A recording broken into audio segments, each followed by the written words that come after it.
وقضى ربك ألا تعبدوا إلا إياه وبالوالدين إحسانا إما يبلغن عندك الكبر أحدهما أو كلاهما فلا تقل لهما أف ولا تنهرهما وقل لهما قولا كريما. الله أكبر.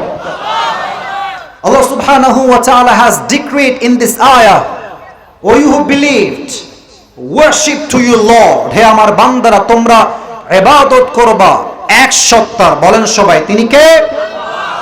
ওয়াবিল ওয়ালিদাইনি ইহসানা, and you have to be good to your parents. আব্বা আম্মার সঙ্গে ইহসান করো। আচ্ছা, শব্দের নাম হচ্ছে ইহসান। ইহসান মানে কি? সব ব্যবহার শুধু বললেই তাফসীরটা সম্পূর্ণ হবে না। ইহসানের তাফসীর আমি ব্যাখ্যা পেয়েছি, take a little and give more. নেওয়ার বেলায় কম নাও, দেওয়ার বেলায় বেশি দাও। এই সুবহানাল্লাহ পড়বেন না আপনারা? নেওয়ার বেলায় কম নাও। কেমন দেখেন, আপনার আব্বা আপনাকে ছোট্টবেলায় সাইকেল কিনে দিয়েছিল, আপনি বড় হয়ে আপনার বাপকে বাইক কিনে দিবেন, ঠিক কিনা বলেন? আজকে যার বাপ তাকে বাইক কিনে দিয়েছে, একদিন সন্তান বড় হবে, চাকরি করবে, ব্যবসা করবে, যেই বাপ তাকে আজকে বাইক কিনে দিয়েছে, সেই সন্তান তার বাপকে BMW কিনে দিবে। নেওয়ার সময় কম নাও, দেওয়ার বেলায় বেশি দাও। আচ্ছা, আমি আমার ছোট্ট একটা কথা বলেই ফেলি, রাগটা করবেন না তো আপনারা? আমি এই মার্চ মাসের শেষে 30 তারিখে, মেবি এই 8-10 দিন আগের কথা, 8-10 দিন আগে বলছি, 1 মাস 2-3 দিন আগের কথা, আমার আব্বাকে আমি নিজের টাকা দিয়ে একটা বাইক কিনে দিয়েছি, আলহামদুলিল্লাহ। এখন বলবেন, হুজুর আপনি কি ওয়াজ করতে আসছেন না শো অফ করতে আসছেন? আমি শো অফ করতে আসি নাই। আমার বিশ্বাস, যেই যুবক তার বাপকে ভালোবাসে, আমার বিশ্বাস ওই যুবক একদিন লাখ টাকা নয় কোটি টাকার মালিক হয়ে যাবে, ঠিক কিনা বলেন? ইহসান মানে নেওয়ার বেলায় কম নাও, দেওয়ার বেলায় বেশি দাও। আচ্ছা, ইহসানের আরো কয়েকটা ব্যাখ্যা আল্লাহ এই আয়াতেই দিয়েছেন। আল্লাহ রাব্বুল আলামিন বলছেন, শোনো শোনো, ইহসান মানে কি? ইম্মা ইয়াবলুগান্না ইনদাকাল কিবারা আহাদুহুমা আও কিলাহুমা ফালা তাকুল লাহুমা উফ। আব্বা এবং মায়ের মাঝে কেউ যদি বৃদ্ধ হয়ে যায়, বিরক্ত হয়ে উফ শব্দ উচ্চারণ করবা না। এই উফ কাকে বলে আমি তাফসিরে পেয়েছি। আমার একটু এই বৃদ্ধাঙ্গুলি দেখবেন, আমি তাফসিরটা বোঝাতে চাই। আচ্ছা, আমাদের হাতে বগুড়া ধনুটের ভাইয়েরা নখ আছে না? নখ, বামের ভাইয়েরা কথা বলছে না, নখ আছে না? আচ্ছা, দেখবেন যে নখ যখন একটু বড় হয়, হালকা বড় হয়, তো দেখবেন যে নখে মাঝে মাঝে ময়লা জমা হয়, হয় না? হয় না? দেখবেন যে ময়লা বের করার জন্য কাঠি লাগে, কাঠি দিয়ে হালকা খোঁচা মারলে ময়লাটা জাস্ট সামান্য, ইটস এ ভেরি জাররা amount, it's a very little bit, just সামান্য ময়লা। আরবিতে এই নখের সামান্য ময়লাকে বলা হয় উফ। আল্লাহ বলছেন, খবরদার, খবরদার, আব্বার প্রতি মায়ের প্রতি বিরক্ত হয়ে কখনো উফ শব্দটা উচ্চারণ করবা। আল্লাহু আকবার। কেমনে কাজ করবা? আল্লাহু আকবার, কি অসাধারণ আয়াত। আল্লাহ তাআলা বলছেন, ওয়াখফিদ লাহুমা জানাহাদ-দুল্লি মিনার রাহমাহ। আব্বা আম্মার সঙ্গে তোমরা বিনয়ের ডানা বিছিয়ে দাও। বগুড়ার ধুঁটের ভাইরা আমাকে জবাব দিবেন, মানুষের ডানা হয় না পাখির ডানা হয়? কিন্তু আল্লাহ বললেন, হে মানুষ, তোমার বিনয়ের ডানা তোমার মায়ের সামনে বিছিয়ে দাও, বাবার সামনে বিনয়ের ডানা বিছিয়ে দাও। আমি তাফসীর খুঁজলাম, কিরে মানুষের তো ডানা হয় না, তো আল্লাহ ডানা কেন বললেন? আমি একটা সূক্ষ্ম তাফসীর খুঁজে পেলাম। আচ্ছা বলেন তো, পাখির মূল শক্তি কোথায়? রাইট, পাখির মূল শক্তি কোথায়? আপনি ওর ডানা কেটে দেন, উঠতে পারবে? আকাশে উঠতে পারবে? আল্লাহ তাআলা বলছেন, যুবকের সমস্ত শক্তি হচ্ছে তার যৌবনের ভিতরে। যুবক যখন টাকার মালিক হয়ে যায়, আমি কি বলবো, বগুড়ার ভাইয়েরা, অনেক যুবক একটা গার্লফ্রেন্ড পেয়ে গেলে বাপ মাকে মাইনাস করে বিয়ে করে ফেলে দেয়। বেটা, বাপ মাকে মাইনাস করে বিয়ে করবা? অনেক মেয়ে এসেছে, আমি কোনো মেয়েকে বাজে কথা বলছি না, কোনো মেয়েকে ক্রিটিসাইজ করে কথা বলছি না, বাট যা বলছি বাস্তব থেকে বলছি। মেয়েদের বিয়ের আগে চেহারা থাকে একরকম, বিয়ের পরে চেহারা চেঞ্জ হয়ে যায়, পরিবর্তন হতে সময় লাগে না যুবক ভাইরা, ঠিক কিনা বলো? আজকে যেই মেয়েকে দেখে মনে হচ্ছে একে বিয়ে করলে আমার জীবনে আর কিছুই দরকার নাই, বাপ মার গোষ্ঠী কিলাই। নাউজুবিল্লাহি মিন যালিক। আপনারা যারা আছেন সবার তো ফেসবুক আছে, অন্তত ইউটিউব তো আছে। আপনারা দেখবেন মেয়ে তার বাপকে মাইনাস করে তার বয়ফ্রেন্ডের সঙ্গে পালিয়ে গিয়েছে। আমি নিজে দেখেছি কালকে ভিডিওটা, আমার চোখ দিয়ে পানি চলে আসছে যে বাপ মেয়ের পা ধরে আছে যে মা তুই আমার বাড়িতে চল। মেয়ে পা ধরছে বাবা, আর মেয়ে বলছে আমি বাসায় যাব না, আমি এখানেই থাকবো। কিন্তু বিশ্বাস করেন, সারাটা জীবন যে বাবা মেয়ের জন্য এতটা পরিশ্রম করলো, এতটা খাটলো, এই মেয়ে যখন একটা ছেলের পাল্লায় পড়ে বাপ মাকে মাইনাস করে বাসা ছেড়ে দেয়, বাপের কলেজের একদম খান খান হয়ে যায় যুবক ভাড়া, ঠিক কিনা বলো? আল্লাহ বলছেন খবরদার বাপ মার সঙ্গে উফ শব্দ করতে যেও না, ওয়াকুল্লাহুমা কওলান কারীমা, একদম বিনয়ের সঙ্গে কথা বলো। আচ্ছা, এবার বলেন তো আব্বা আম্মা মারা গেলে আমরা কি দোয়া পাঠ করতে পারি? সবাই পড়েন আমার সঙ্গে, রব্বিরহামহুমা কামা রাব্বায়ানি সগীরা। ও আল্লাহ, তুমি আমার আব্বা আম্মার উপর রহম করো তেমন ভাবে যেমন তার রহম করেছিল আমার উপরে।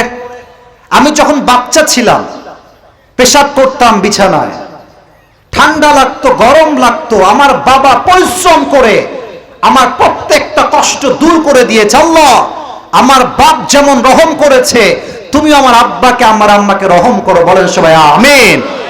এই ছিল প্রথম আয়াত। এবার আসুন আমরা ব্যাখ্যায় ঢুকে যাই, মূল ব্যাখ্যা।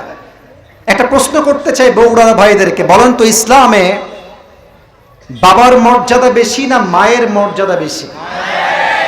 মাশাআল্লাহ মাশাআল্লাহ, আমি মন ভরে গেল। আসলে কি জানেন, অডিয়েন্স যখন অ্যাক্টিভ হয়, শক্তিশালী হয়, বক্তার কথা অটোমেটিক্যালি সুন্দর হয়ে যায়, ঠিক কিনা বলেন? মায়ের মর্যাদা বেশি।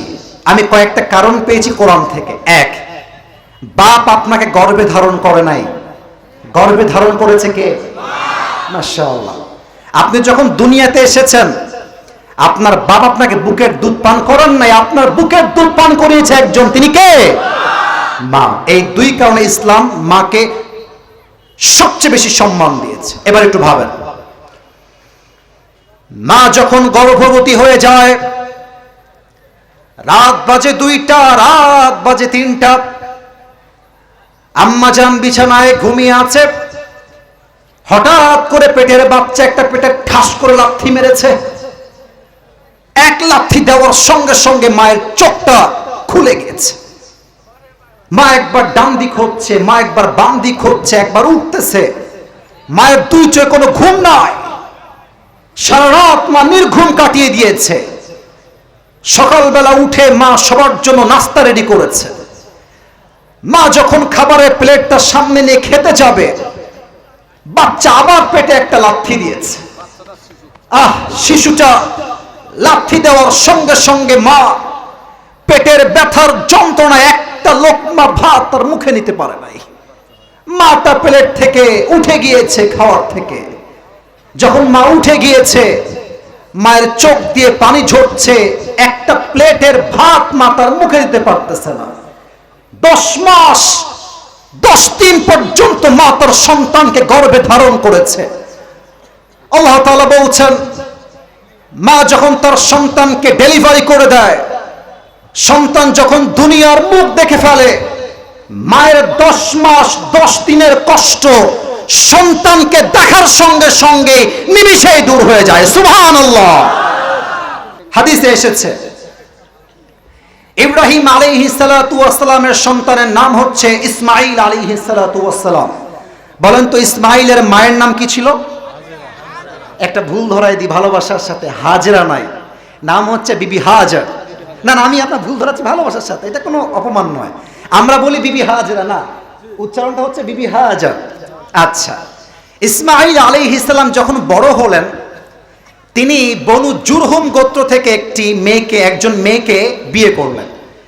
তো ঘটনা এসেছে হাদিসে, একদিন ইব্রাহিম আলাইহিস সালাতু ওয়াস সালাম ছদ্মবেশে ইসমাইলের বাসায় আসছে, এসে দরজায় নক করেছে, বলছে কেউ কি বাসায় আছে? ইসমাইল আলাইহিস সালামের স্ত্রী বলেছে হ্যাঁ বাসায় আছি, কি লাগবে বলেন। ইব্রাহিম আলাইহিস সালাম ডাক দিয়ে বলছে ইসমাইল কোথায়, সে কি বাসায় আছে নাকি? বলছে না না বাসায় নাই, আপনার কি দরকার বলেন। বলছে ইসমাইল কেমন আছে, সে কেমন স্বামী? বলছে একদম ভালো স্বামী না। মা তুমি কেমন আছো? বলছে আমি একদম ভালো নাই। কিছু কিছু মেয়ে আছে দেখবেন, এখানে স্বামী যারা আছেন ভাই, আপনারা আমার দুঃখ বুঝবেন, আর যাদের বউ নাই তারা আগামীতে আমার দুঃখ বুঝবা। যাদের বউ আছে এবং ডিমান্ডই বেশি, তারাই বুঝে বউ পালার যন্ত্রণা কত বেশি, ঠিক কিনা? আল্লাহ মাফ করো, আল্লাহ মাফ করো। যাই হোক, আমি যেটা বলছিলাম, মেয়েটা বলছে আমি ভালো নাই, আমার স্বামী ভালো না, আমি ভালো নাই। এবার দেখেন নবীর কথা কত সুন্দর।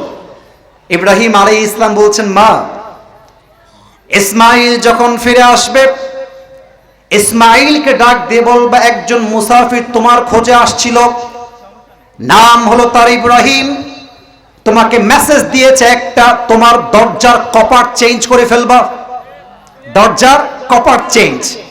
যখন ইসমাইল এসেছে, বউ বলছে অমুক একজন আগন্তুক ব্যক্তি মুসাফির মুরব্বী বৃদ্ধ আমাকে বলে গিয়েছে তোমাকে তোমার দরজার কপাট চেঞ্জ করতে হবে।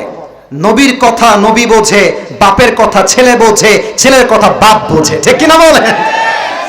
ইসমাইল আলাইহিস সালাম বুঝে গিয়েছেন আমার বাপ ইঙ্গিত দিয়েছে জীবনে খুশি হতে চাইলে এরকম নাশকল বউ দিয়ে খুশি হওয়া যাবে না, ঠিক কিনা বলেন? সঙ্গে সঙ্গে ইসমাইল আলাইহিস সালাম তার প্রথম স্ত্রীকে তালাক দিলেন, সে বাড়ি থেকে বের হয়ে গেল। সেকেন্ড টাইম ইসমাইল আলাইহিস সালাম যখন সেকেন্ড বিয়ে করলেন, আবার তার বাবা আসলেন,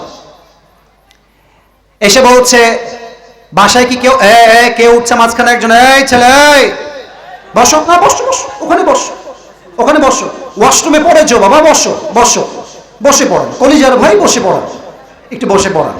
আচ্ছা, যেটা বলছিলাম, এসে বলছে ইসমাইল কি আছে? বলছে নেই, আপনার কি লাগবে আমাকে বলেন। বলছে তোমার স্বামী ইসমাইল কেমন আমাকে বলো দেখি। বলছে মাশাআল্লাহ আলহামদুলিল্লাহ, আমার স্বামীর মতো স্বামী আর কেউ হয় না। সুবহানাল্লাহ পড়বেন না আপনারা সবাই? আচ্ছা মা তুমি কেমন আছো, তোমার সংসার কেমন চলছে? বলছে আলহামদুলিল্লাহ, আমার মতো সুখী মেয়ে আল্লাহর এই জমিনে দ্বিতীয়টা আর কেউ নাই। আল্লাহু আকবার। এবার ইব্রাহিম আলাইহিস সালাম ডাক দিয়ে বলছে মা, আমার একটা মেসেজ তুমি ইসমাইলকে পৌঁছায় দিও। ইসমাইল যখন বাসায় আসবে বলবা তোমার জন্য একজন মুরব্বী এসেছিলেন, তিনি বলে গিয়েছেন হে ইসমাইল, তোমার যেই দরজার কপাটটা আজকে তোমার বাসায় আছে, যতদিন বেঁচে আছো এই দরজার কপাট কখনো চেঞ্জ করতে যাবা না। এর মানে তোমার যেই বউটা আছে এটা শুকরগুজার বউ, এটা কৃতজ্ঞ বউ, যতদিন বেঁচে আছো এই বউকে তালাক দেওয়া যাবে না, ঠিক কিনা বলেন? আচ্ছা, আমি এখানে আসলাম কই থেকে? ওই যে আয়াত থেকে, আব্বা আম্মার প্রতি সৎ আচরণ করবেন। এখন প্রবলেম বোঝেন, আমি আর একবার দেখতে চাই বউ যেন কার কার আছে, একটু প্লিজ, বউ যেন কার কার আছে? আচ্ছা হাত নামান, হাত নামান।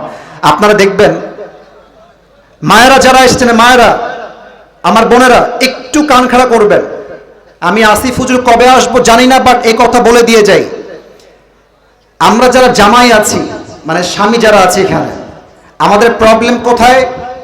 মাকে খুশি করলে বউ নারাজ হয়ে যায়, বউকে খুশি করলে মা নারাজ হয়ে যায়। বলেন ভুল বললাম না ঠিক বললাম? আমি আপনাকে ট্রিক শিখাই দিয়ে যাচ্ছি আজকে, তাহলে বউ হয়েছে বা আগামীতে হবে। দেখেন ইসলামে 3 জায়গায় মিথ্যা বলা জায়েজ। কয় জায়গায়? 1 নাম্বার, বউয়ের কাছে আপনি ইচ্ছা মতো মিথ্যা বলতে পারবেন। সুবহানাল্লাহ পড়বেন না? আচ্ছা, মনে করেন যে বউ আপনার রেগে আছে আপনার মায়ের জন্য, মা একটা খারাপ ব্যবহার করেছে, আপনি বউকে বলবেন যান এদিকে আসো, একটা কথা আছে।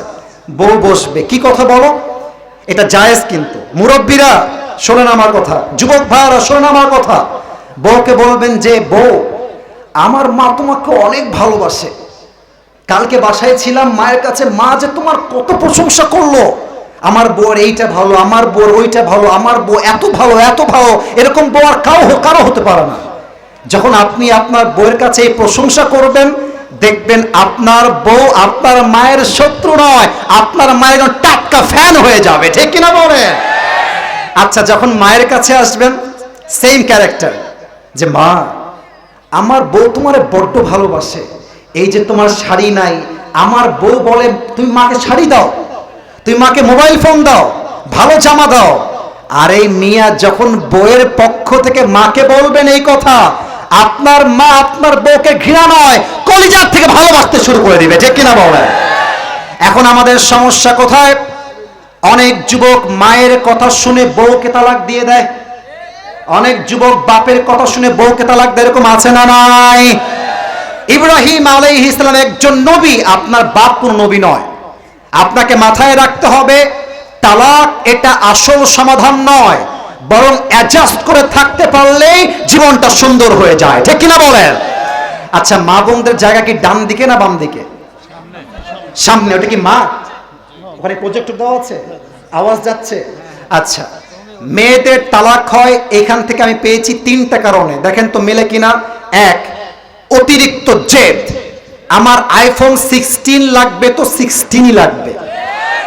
2 নাম্বার, অনেক মেয়ে আছে স্বামীর মুখে মুখে তর্ক করে। স্বামী যদি বলে বোরকা পরো, বলবে তোমাকে তো আমি এই শর্তে বিয়ে করি নাই যে আমাকে বোরকা পরতে হবে। আপনি বলবেন এই দেখেন আমার মুরব্বীরা বামে আছেন, আপনাদেরকে আমি হাতে হাত রেখে বলছি, আমি মা বোনদেরকে অসম্মান করার জন্য মাহফিলে আসি নাই। যেই মেয়ে আমার বাসায় থেকে পর্দা মেইনটেইন করবে তাকে আমি তালাক দিতে বাধ্য হব। যুবক ভাই, পর্দা করবে না মানে ও 14 গোষ্ঠী পর্দা করতে বাধ্য হবে, ঠিক কিনা বলে? মেয়েরা অনেকে মুখে মুখে তর্ক করে। 3 নাম্বার, মেয়েরা বাপের থেকে মায়ের থেকে কুপরামর্শ নেওয়ার জন্য অনেক মেয়ের সংসার 1 থেকে 2 মাসের মাঝেই তালাক হয়ে যায়, ঠিক কিনা বলে? এজন্য আমরা আয়াত থেকে শিখলাম আব্বা আম্মার সঙ্গে সৎ আচরণ করব, তবে এটা একটা লিমিট আছে। আব্বা আম্মা আমাকে ইসলাম যে আদেশ করবে আমি মানতে বাধ্য, আব্বা আম্মা আমাকে ইসলামের বাইরে আদেশ করবে, আমার কথা একটা, জীবন থাকতে ইসলামের বাইরে কোনো কাজ করব এটা চুল পরিমাণ বরদাস্ত হবে না, ঠিক কিনা বলে?